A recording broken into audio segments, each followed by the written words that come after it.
I thought this would be the Haylou to beat. We have a great case, an upgrade overall from all the other Haylous, USB-C, wireless charging, and for the earbuds we have a great design with Qualcomm chip inside that handles calls and music very well. It even has an optical sensor for wear detection. But why the controls has to be so bad?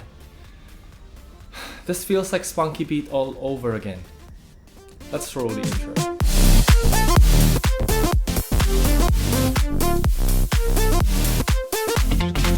Selamat pagi! Good morning everyone, Kenneth here, and today we'll be talking about the Haylou T19. But before starting, I wanted to let you know that despite Haylou sent this in for review, everything said in this video is unaltered in any way. What you'll be hearing is my honest opinion about this product. So as always, I'll leave affiliate links down below if you want to check it out, and just a quick heads up, if you're looking for a VPN service, check out IPVanish. They're having 3 months of VPN for just $12, and because these are affiliate links, it would really help me and the channel if you get anything from the links down in the description. So thank you so much for your support. Hit the thumbs up and subscribe if you haven't, and let's get started with not the sound quality though, because it's good, but with the most important flaw, and that is the controls. Now, I'm not going to hold you long until the end of the video for this. I'm just gonna go straight to the point because I really appreciate your time. Check the screen recording out. This happened when I took the Haylou T19 out for a run. More like a jogging than a sprint, but the vibration with every step that I take is being registered as either 3 taps or 2 taps. The earbuds are going crazy, and for one whole lap I wasn't able to listen to any song. And this is very unexpected and surprising. I know the touch sensor done wrong could at most turn off by itself when you're not even touching it. That's already bad, but this time it's not even detecting touch. It detects every slight movements as long as the optical sensor is covered, which means it detects that you're wearing it. And this is so sensitive, it even registers taps when I hit my head instead. Check that out. Let me hit one more time. There you go. What? Okay, but honestly, I should say that super annoying behavior only happened when I took this for a run. And probably it was a bad run. Most of the time, the controls are pretty okay, you know. Shaking my head won't trigger the taps, and normal walk, normal activities won't cause it to accidentally skip a song. Let me do a head shake test here. It actually just triggered previous song, but let me do it one more time. Yeah, it's pretty hard to trigger anything when you're shaking your head or basically any normal activities. But it didn't stop there. This thing is still very sensitive when you're handling the earbuds. And this is particularly annoying when I wanted to talk to someone. I want to pause the music, so naturally I will take advantage of the wear detection. I take one earbud out and then start talking, right? But wait, after I finish, I put the earbuds in, then I'll find the song is now different. It's not, but let me try it a couple more times. There you go. You can see there, it skipped a song. This is so easy to trigger. It just makes the point of having this optical sensor to, you know, automatically play or pause the song useless. Yes, you can completely avoid this behavior by changing the next song gesture into play or pause in the app, but then you won't be able to skip a song anymore because the Haylou app only lets you set next song on the right side as well as volume up, and previous song and volume down only on the left, as you can see on the screenshots here. Why? So yeah, I won't talk too much about it. It's as frustrating as it sounds. This is the biggest deal breaker that I have with the Haylou T19. There's a second deal breaker, and that is the charging case. For some reason, the earbuds keeps on getting connected to my phone even though these earbuds are inside the case, and yeah, probably they stop charging for some reason and they turn on by itself, but the case does have battery in it. So I'm not sure if this is only my unit, and I can kind of forgive that, but the controls, it's just oof. If you guys have the same issue, let me know down in the comments below. What I can say for now, with a new technology comes a new problem. So please be careful next time you see something new. I'd recommend checking some reviews first. And for this one, I'd say steer clear, especially if you're going to use this for workouts. If you're not planning to move a lot though, and let's say this is a defect on my part, or there will be a firmware update that Haylou can patch in and fix the sensitivity, I think you are in for a treat. This is truly a next-gen product from Haylou. We'll start off with the sound quality first, and I won't talk too long in this section because it is practically the same sound that you're getting with the GT1 XR, which again is pretty much the same as GT1 Plus, which has been around for almost a year now. The only difference is this has a hint more bass when compared to the others. But even so, it's hard for me to decide whether I like one or the other. But generally, I think this will appeal to a broader audience since I've heard people complaining about the lack of bass in the GT1 Plus. And about the vocals, they stay the way they are. They're natural and detailed without getting too harsh. So that's good. But one complaint will stay the same, and that's the volume. Haylou is known for its rather low volume, so definitely don't get this if you'd like to go full blast with your music. But for most people, I think we should be fine, but just expect that we're going to listen at 70-80% when we're outside. Now let's talk about the build quality and fit. We got a really nice case upgrade with all the features you could possibly imagine. A softly breathing battery indicator in the front, a touch-sensitive reset button in the back so you can just tap it 4 times whenever you have any pairing problem, and 600 mAh battery. That should be enough for more than a week, even though this is quite a bit larger than your usual AirPods case, but that's because all the features it packs.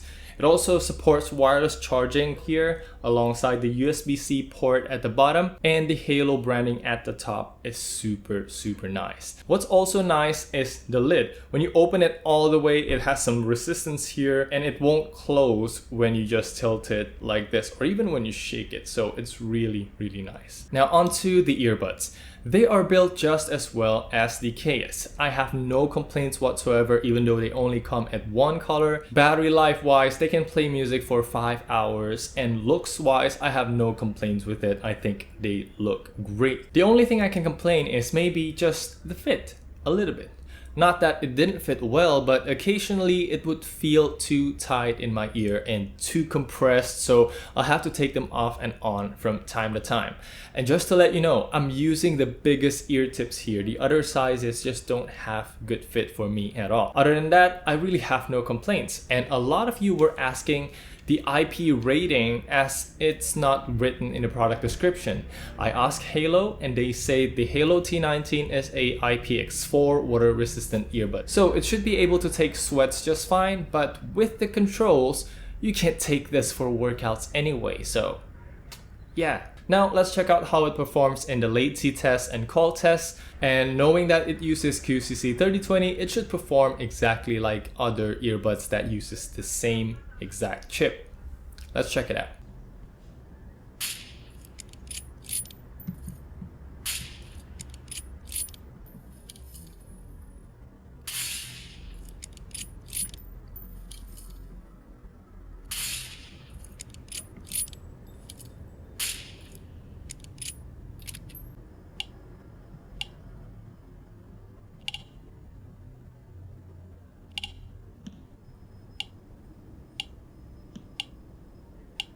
Let's move up to the second pick of the year, and that's gonna be the latest Haylou GT1 XR, which is basically GT1 Plus earbuds paired with the GT1 Pro charging case. And why is it my second pick is because the price to performance ratio is really good. Okay, welcome everyone to the call test. Right now you're listening to my iPhone 10 microphone. I'm about an arm's length away, and let's see the Haylou T19 right now. The moment you open the case, the earbuds should be turned on, and we'll see. The earbuds will beep when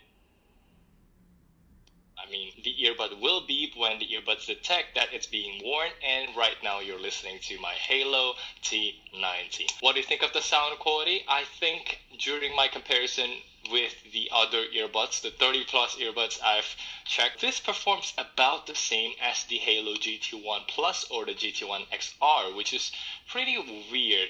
I don't know why, but the noise cancellation isn't that great, but it's loud, and I think it's still very much usable despite not having the best noise cancellation. Okay, so that's pretty much it indoors. Let's go ahead outside and we'll see how it performs. Okay, so we are on the Haylou T19 now. What do you think of the sound quality? This is me doing it at the same spot that I was testing it on my 30 plus call test comparison video. What do you think of the sound quality? I think it sounds okay, but its noise reduction is not the best, just like I said in the indoor call test. So yeah, what do you think? I think it's acceptable, but that's pretty much it for the call test outdoors. Okay, let's go back upstairs and we'll finish the video. So, as a conclusion, if the controls don't act up too much, I will be able to brush it off and maybe only complain about the customization options in the app. Please let me have every controls everywhere. I want to put next song on the left earbud and play pause on the right earbud. That way when I take the right earbud out, it won't skip the song I'm listening to, even if it accidentally trigger double tap. And while we're on it, let me customize triple tap as well. That'd be nice. But sadly, that's not the case. I've had much more frustration rather than enjoyable time with my Haylou T19. Despite its very good build quality, call quality, sound quality, the feature set as well as battery life, if it gets in the way when I want to listen to my music, I can't recommend it. Using the earbuds is like saying that I have to be mindful of my head shakes or be gentle when I want to take the earbuds out. No, I don't want to do that. If you can't execute it right, stick with touch control. And you've had pretty decent touch control before, and yeah, I'll be totally fine with it. Okay, that's pretty much it for the video. I hope my experience helped some of you that haven't purchased the Haylou T19 before. If you have, let me know your experience down in the description below. I'll be curious if you have the same issue as me. And honestly, who would have thought Haylou could mess up with the touch control they've been doing for the past year? Anyway, for my recommendation, I still think the Soundpeats TrueShift 2 is the best bang for buck. Just a little bit more expensive than the Haylou T19. And even Soundpeats' new TrueFree 2, it's looking to be a great performer, especially if you don't like the bulk of the TrueShift 2. And if you want earbuds with great customizable controls, QCY is still the way to go. Their app is available on Android and iOS, unlike Realme, which is Android only and still doesn't have volume control. They are executing it very well. You can put any controls anywhere, and in the case of QCY T4 here, you can customize 1 tap, 2 taps, 3 taps.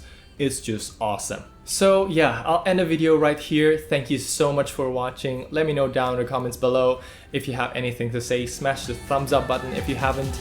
I'm Kenneth, and I will see you in the next one.